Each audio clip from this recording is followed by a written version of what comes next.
Opo, at Again, pang reminder lang din, Mela, no? Pag may mga pag may nakita tayong mga clustering, dapat alam ng mga LGUs natin, number 1, report agad. Number 2, agad mag-granular lockdown, no? And then tama yung sinabi ni Doc Tea, bakuna, mask, hugas, iwas. Mela?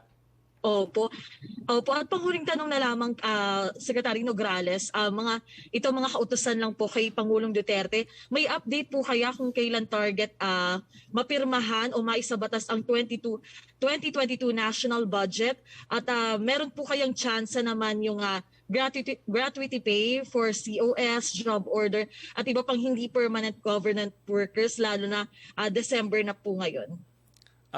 Regarding yung second question nyo po, again, DBM is studying and looking at ways and means.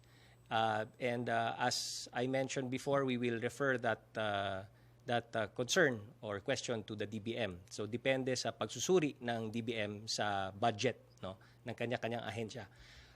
On the first question regarding the 2022 national budget, ang alam namin ay magbabaycam na po ang House of Representatives at ang Senado. And as soon as they are able to finish and conclude their bicameral conference committee report, have it approved also by both the Senate and the House and transmitted to Malacanang, to the President, then the faster we can, or the President can sign the budget. Okay, maraming salamat po Secretary Nograles at kay Dr. Alatea. Maraming salamat. Let's go back to Rocky, Yusek Rocky, for questions. Opo. Tanong po mula kay...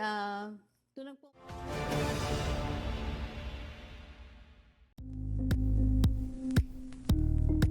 Thank you for watching Politico TV. Please like and subscribe to our channel for more videos.